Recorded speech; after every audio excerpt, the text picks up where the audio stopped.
Well, President Biden, world leaders and veterans are in France today, marking 80 years since D-Day. On June 6, 1944, Allied forces stormed the beaches of Normandy in what became a critical turning point in World War II.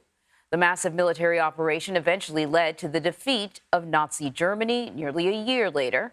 Biden spoke at the ceremony earlier today and remembered the thousands of lives lost.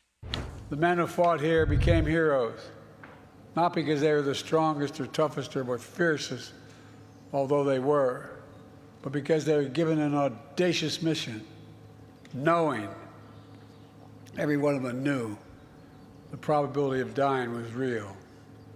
But they did it anyway.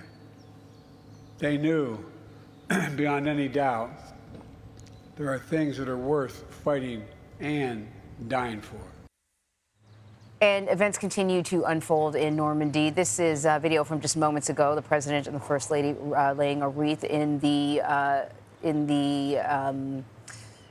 cemetery. Thank you. In the cemetery for American lives lost during World War II. And that is actually where CBS News foreign correspondent Elaine Cobbe is as well, joining us from Normandy. So it was quite a morning. Walk us through the ceremony this morning.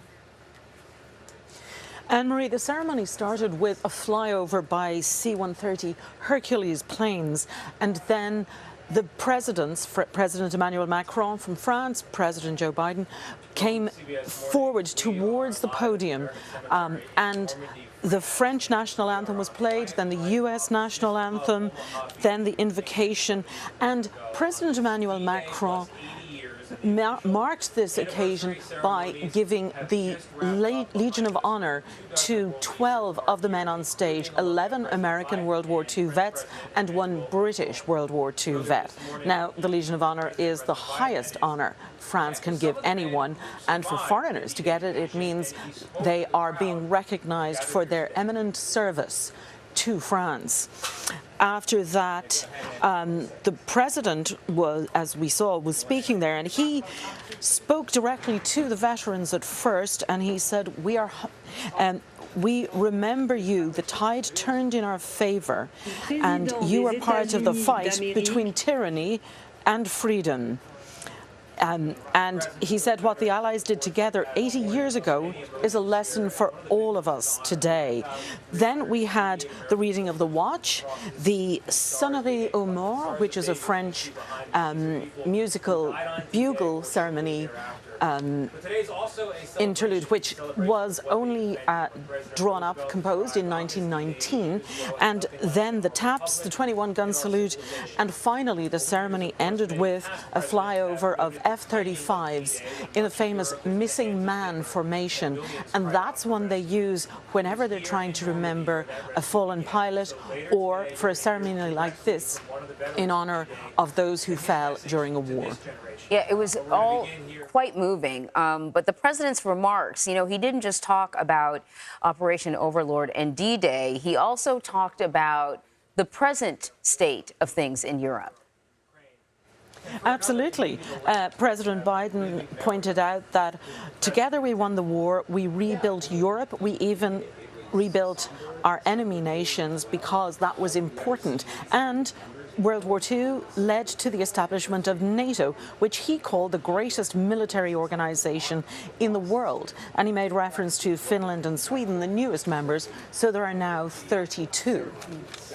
Certainly, and also talked a bit about Ukraine and Russia. Russian President Vladimir Putin not invited to the ceremony here, despite the fact that Russia was an ally during World War II, but it is currently at war with Ukraine. But the day continues to unfold. What events are taking place next throughout the day?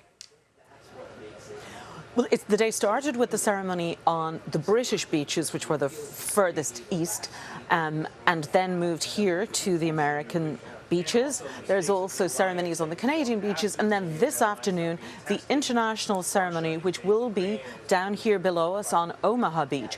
And that's where all the heads of state or government from the Allied nations have been invited.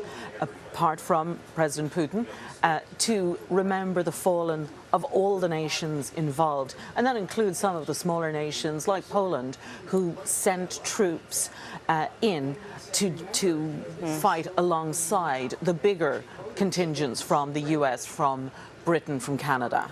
A good reminder, Elaine. But there are also... Sorry, go ahead.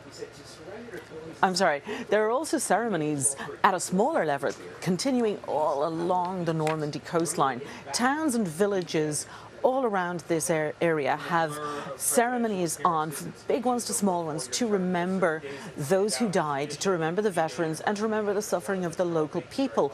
There are some particularly poignant events on, such as one where they're bringing together French people who lived through the war, who were children during the war, and they're bringing them together with today's children, so that you have a survivor of the war who says, when I was your age, when I was 8, this is what I saw.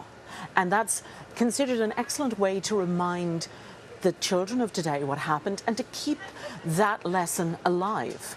Yeah, very interesting. It's particularly at a time when, the veterans of World War II now are in and around 100 years old. This is probably the final sort of milestone anniversary in which we will actually have veterans there. And so that is a very valuable way of keeping this story alive.